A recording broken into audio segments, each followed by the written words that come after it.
in our first application problem, we want to write 4.52 repeating, infinitely repeating, as a ratio of two integers. So let's break this down a little bit, excuse me. 4.52 repeating is 4 plus the 52 repeating decimal. And that decimal goes on forever and ever, which is, I can break it down even further, 0.52 plus 0.0052 plus 0.000052 plus forever and ever and ever and ever, which should look kind of familiar to you from the beginning of this lesson.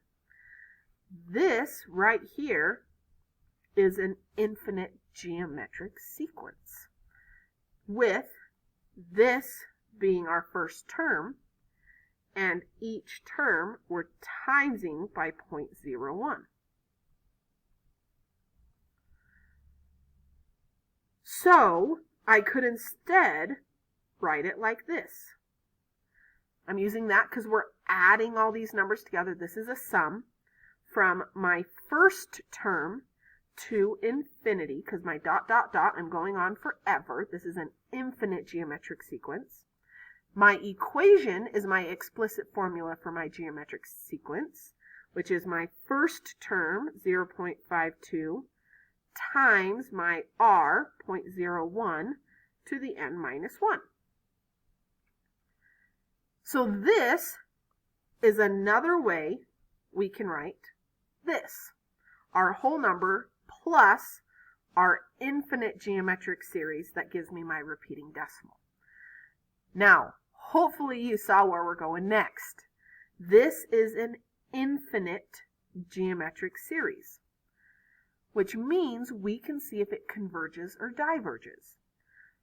So let's look at r.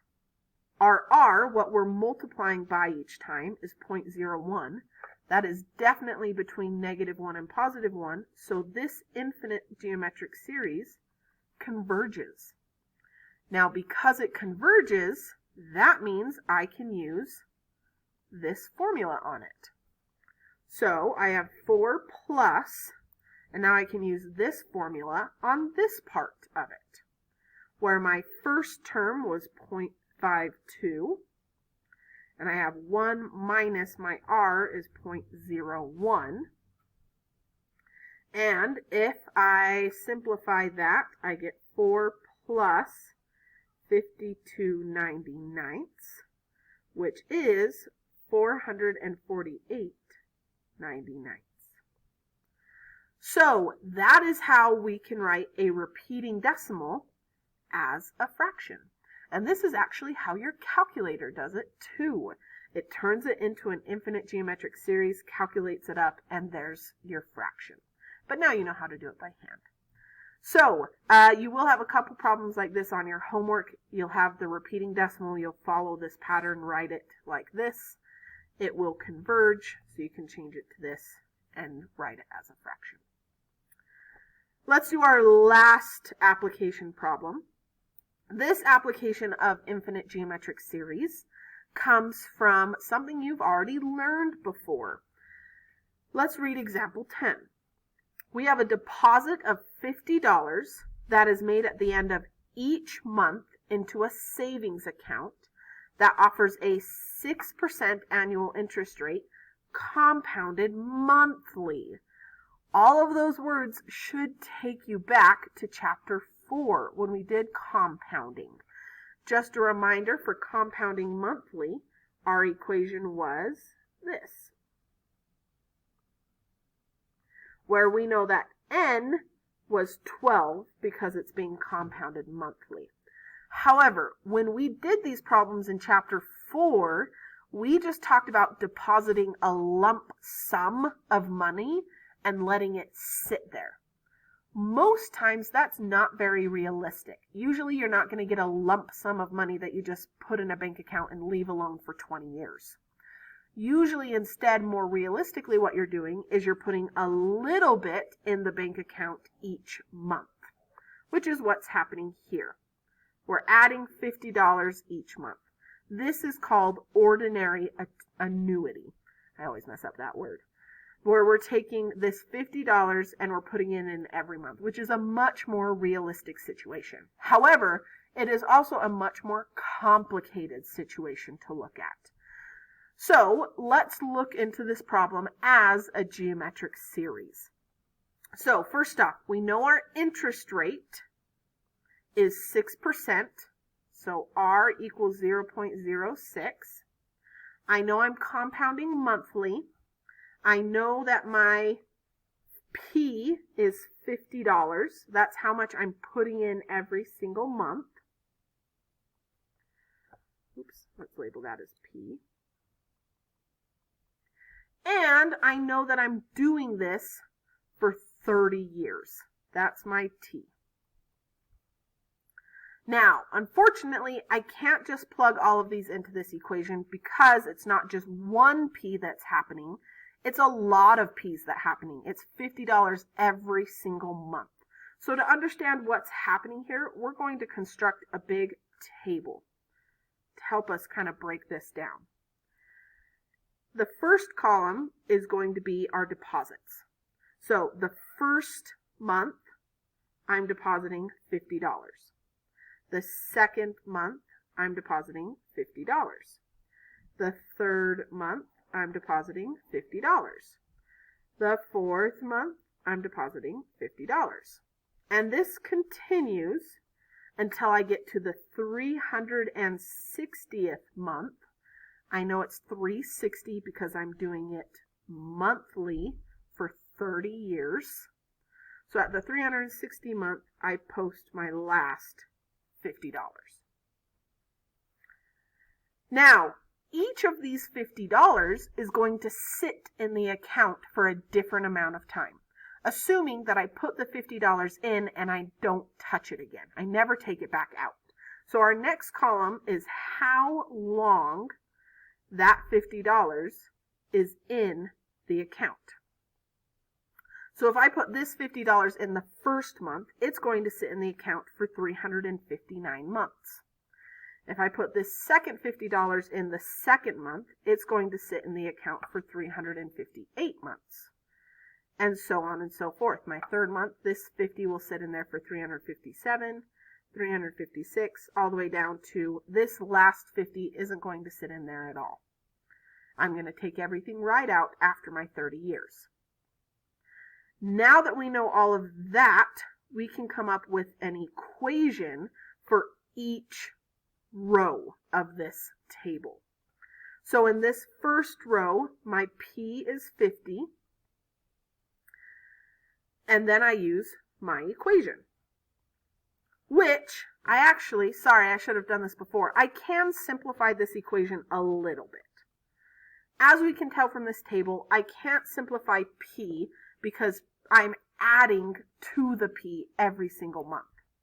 However, my interest rate is not going to change, and my N is still compounding monthly.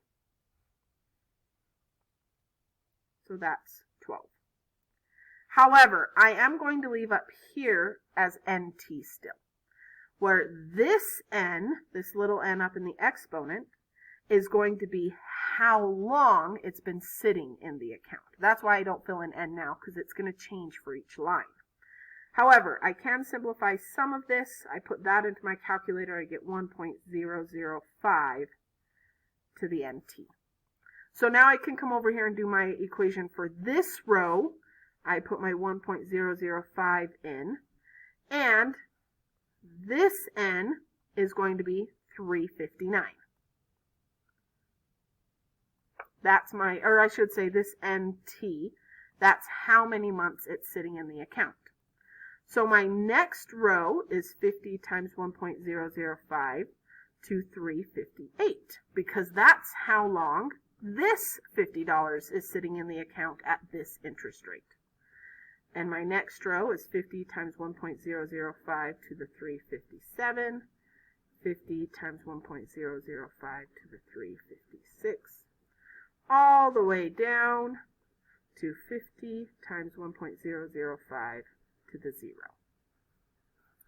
So we can see that this first deposit is going to sit in the account and earn more money in interest than this last deposit is, because it's not in the account as long.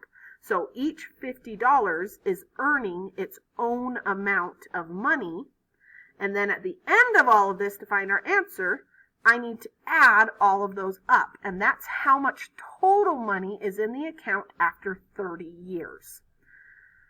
So, now that we've put all of that together, let's just look at these as a series. I'm adding all of these together. And you will notice that this is a geometric, where this is my first G1 and this is my R, because it looks an awful lot like our explicit formula equation. And our n, if this is, remember that this is normally n minus 1, so to get the 359, my n is 360. That's how long in total I'm putting all of this together. So if I wanted to write out this sum, I'm going from n equals 1 to 360. That's how long it's sitting in the account and compounding. I'm putting in $50 a month. I have my 1.005, that's my R, to the n minus 1, because this is my explicit formula equation for all of these numbers. Now, this, notice, is a finite geometric geometric series. Now, because this is a finite series, I'm going to use my first equation on it, which was this. And I already know that G1 is 5, and I know that R is 1.005, and I know N is 360. So I can plug all that in. 50, how much I'm depositing each month. 1 minus the R I came up with.